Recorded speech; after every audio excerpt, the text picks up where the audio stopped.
Hello, everybody. My name is Dratnos, and we've just received a blue post from Blizzard explaining what specifically is going to happen the day that patch 8.3 comes out and then the following weekly resets. So some answers to specific questions that were had, specifically like questions that I got on my previous 8.3 prep videos, which you can go watch if you want to learn more about things you can be doing to get ready for 8.3. We now have those answers. So I'm going to go through this post one by one, and we'll talk about each thing that is now answered and what it means for you preparing for the patch and what you'll be doing for those first few weeks of the patch. So let's get started.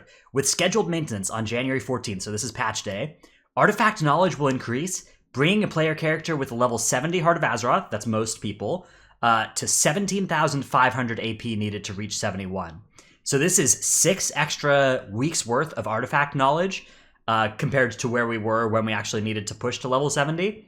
And what this means is actually this is more than we expected in terms of artifact knowledge coming from Blizzard. We were expecting in the last patch they gave us 4 at the start of 8.2. They gave us 4 ticks of artifact knowledge, not 6.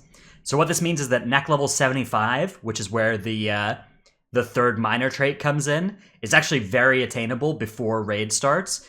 You only need to do you need to get something like 150,000 total AP to get there. In the first week of the patch, which is quite a lot of AP, but if you factor in, Paragon boxes, doing all your world quests and stuff, you only need to do, maybe like 20 hours of islands or something. I don't know. It's not an absurd amount. And the main thing that it means also for like super hardcore players is that neck level 80 is going to be attainable soon. Honestly, neck level 80 is grindable now. It'll be grindable when the patch comes out. Like you'll be able to start making a meaningful grind towards it, because you're gonna need less than like 1 million total AP on from patch day. You'll need less than 1 million total AP to reach neck level 80, and each week after the first week, that is going to go down further. Right, there's going to be further artifact knowledge ticks. So neck level 80 by Mythic week, by the second week of Mythic, by the third week of Mythic, should be attainable without needing to do ridiculous amounts of islands. If you're just grinding them somewhat hard. Again, my definition of somewhat hard, your definition of somewhat hard might be different things. A player who just does their 3 weekly island cap, probably looking to get neck level 80 in something like 5 or 6 weeks. But players who go harder than that can get it sooner. So that is an exciting and interesting piece of news. Neck level 80 is the last level of your Heart of Azeroth where there's a meaningful power level increase, because that comes with another 3% stamina node. And then after that, there's only 2 item levels on your necklace and some scaling on your essences above neck level 80. So I don't think there'll be too much benefit going beyond there. Okay, next thing happening on the 14th. Azaz Assaults and Horrific Visions begin. We knew that was going to happen. Items from those activities can be corrupted. They'll never Warforge or Titanforge. And anything from Season 4 is never going to Warforge or Titanforge. They'll scale with your character level, which presumably anybody who's already Mythic geared is already at the cap of this thing scaling with your character level. And you can theoretically get up to item level 470 stuff from Horrific Visions, although that would require a full clear, which is going to be very, very difficult until you start making progress towards like the talent tree of the next patch. So for now, I don't think this is going to be a huge source of upgrades for your character, but maybe you'll be able to start getting 450s, 460s in the first few weeks, maybe even before Heroic opens. So that might be something worth noting. All Titan Residuum will be converted into silver. So that's at a 1-to-1 ratio of Titan Residuum to silver, which means if you've saved up like 200,000 Residuum, you're going to get 200 gold, 2,000 gold, 2,000 gold, I think, 2,000 gold there. So very little, basically very little gold per Titan Residuum, but it's not like the Residuum does much else anyway. So if you're sitting on a bunch of Residuum now, just I guess let it turn into gold, or if there's any Azerite piece you might want, just for some reason, you could buy that too at 445. But both the Residuum and the Azerite are going to be obsolete in this patch, basically, is what this means. So don't worry too much about it. Titan Residuum will not drop from any source for 1 week. This includes scrapping or disenchanting seasonal gear. Then after this, theoretically, Season 3 stuff should continue to not drop Residuum if it's scrapped. So there shouldn't be a benefit for like hoarding your Azerite and trying to then get Residuum from it in next patch. So I wouldn't try and do that, but I guess there's a chance that Blizzard messes up on that, but they've said in the past that shouldn't work. So basically the thing with Residuum, it's going to be a completely clean slate. For 1 week, we're not going to have to worry about it at all. And then starting on the 21st, it will become in play again. In competitive PvP, Season 3 is closed, except you can still get the War Basilisk, so if you're a PvPer, you still have time to grind this. I don't know how many serious PvPers don't have this thing yet, though, because this is just the one that you get for playing games. Mythic Keystone Dungeons are still playable, using Season 3 affixes, and their associated rewards remain available through this week. So what that means is probably the scaling as well on dungeons won't come into play this week either.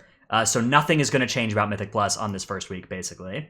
We aren't 100% sure that next week's affixes are going to be what they would have been otherwise, as if there was no patch. If they are, that'll be Tyrannical, Teeming, Void, and Volcanic. So not a great week, but not an awful one either. Tyrannical Void is going to be bad for high keys, but Teeming, Volcanic are fairly low impact in terms of actually running the dungeon, what you experience that way. So it might be a fine week to push a fairly high key. And what we've learned about that is that on the 21st, along with the raid opening on Normal and Heroic, Mythic Plus changes. Mythic Keystones will downgrade it by 4 levels on the 21st. So what that means is you will need to run a 19 key on the week of the 14th, or have run a 20 key this week, the week of the 7th, in order to get a 15 key out of your box on the 21st, which is the level that you're going to want to do on the 21st, because that will give you the highest weekly reward when you open your box on the 28th. So either do a 20 this week, the week that this video comes out, or do a 19 next week on that Void, Tyrannical, Teeming week, which is probably a little bit harder than doing a 20 this week on Fortified Enchanted, so I would recommend trying to get it done this week. So yeah, item levels increased by 30 for World Quest rewards, so they'll be up to like, I guess 430, 445 for the emissaries and stuff, and they can be corrupted. That's kind of interesting. And then the scaling is coming in here for Heroic and Mythic Dungeon difficulties. The end of run rewards from Mythic Keystone Dungeons and rated PvP are capped at item level 445 for Mythic plus 6. So that means that you're going to want to do one dungeon at Mythic level 15 for your weekly box that you'll open on the 28th on Mythic weeks, on the day the Mythic week opens, basically. And then from there, any further M plus you do, there's no reason to go above 6 except for additional items. And you don't even start getting additional items until the key gets like above 10. So you may as well just be spamming 6s basically this week is what, like, this is the week you're going to tune into the like limit or method raider streams, and you'll see them either in islands or in plus 6s, and trying to get 445 corrupted balefire branches or whatever with the right corruption. Those sorts of things are what raiders are going to be doing. The big thing actually that I expect a lot of raiders will be doing this week, especially in those top end guilds, is doing Mechagon plus 6s to try and get socketed Mechagon rings, because those come with pretty powerful effects. And I think that will be something that they might be looking for at 445 with a socket and maybe a corruption. Although the corruption not mandatory there. So yeah, Mechagon M plus at level 6 I think will be a common activity this week during Heroic Week. Mythic Keystone and PvP chests that are opened this week reflect Season 3 rewards earned the prior week and cannot be corrupted but may Warforge or Titanforge. So basically that means whatever Keystone you do this week, or sorry, the patch week, the week the 14th, will drop as a, like, that won't be changed. The boxes you open on the 21st will still be the old boxes, and they will not be the new boxes. It will still be worth getting those boxes because they'll have AP in them, so that would be worth doing probably.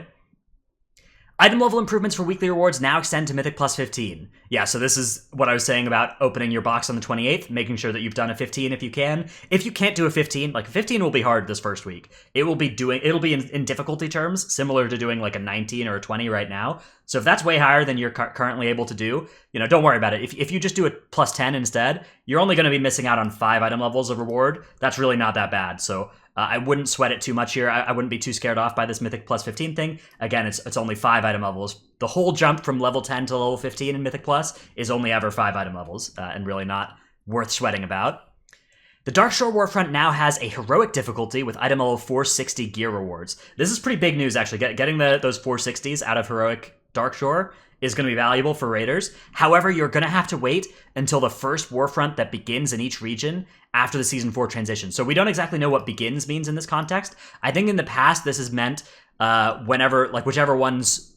Yeah, I don't know. I don't know whether this is going to mean one where contributions began once Season 4 started, or one where the scenario opened after Season 4 started. We'll see. But whenever you first can get that heroic quest from your Warfront person, it'll definitely be worth doing, because 460 from such a free activity is going to be very valuable in those first few weeks.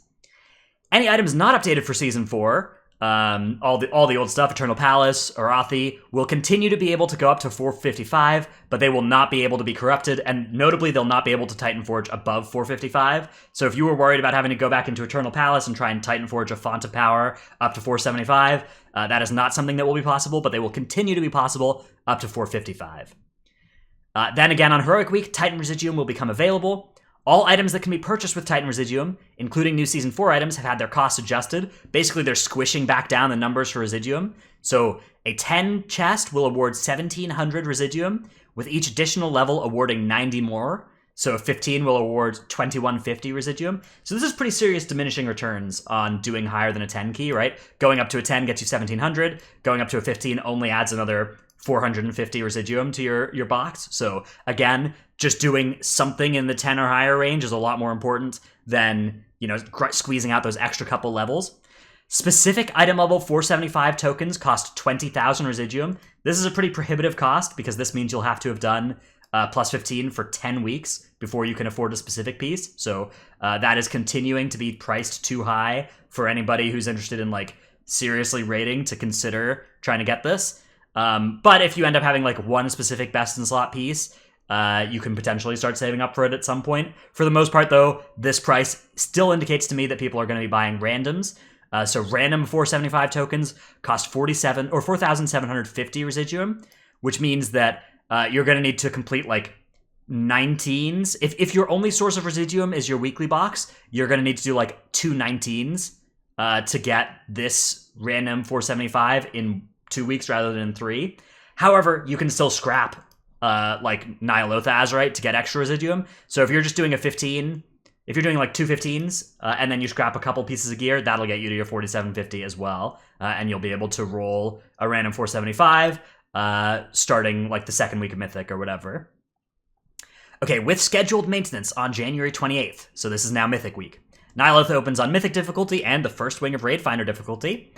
Mythic Keystone Dungeons at +7 or higher, as well as PvP rank 2 or higher, now award end-of-run items that scale up to 465, so that's 5 item levels better than base Heroic, at Mythic +15 and Gladiator, respectively. So this is going to be the week where when Mythic Raiders are outside of Raid, they'll be spamming those 15s and getting that slightly better than Heroic gear. This gear can corrupt as well, so getting good corruptions, right now, Infinite Stars looks really broken.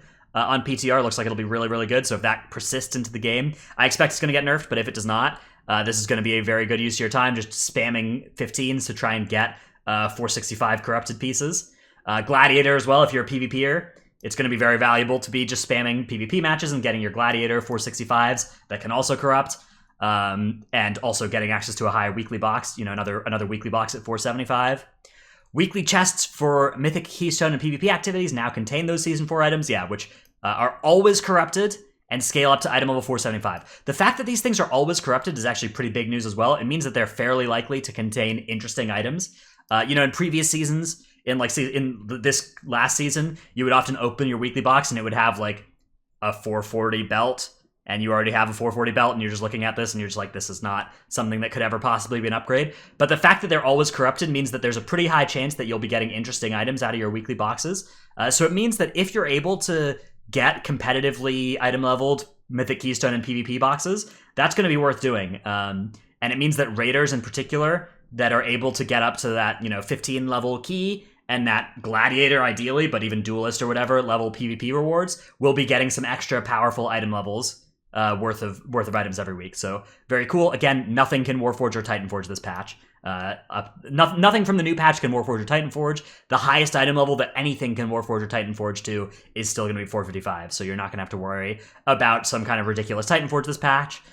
You will instead be only dealing with Corrupted, which of course comes with its own set of RNG, but you're not going to have to deal with both the systems at the same time, which would be a lot of RNG.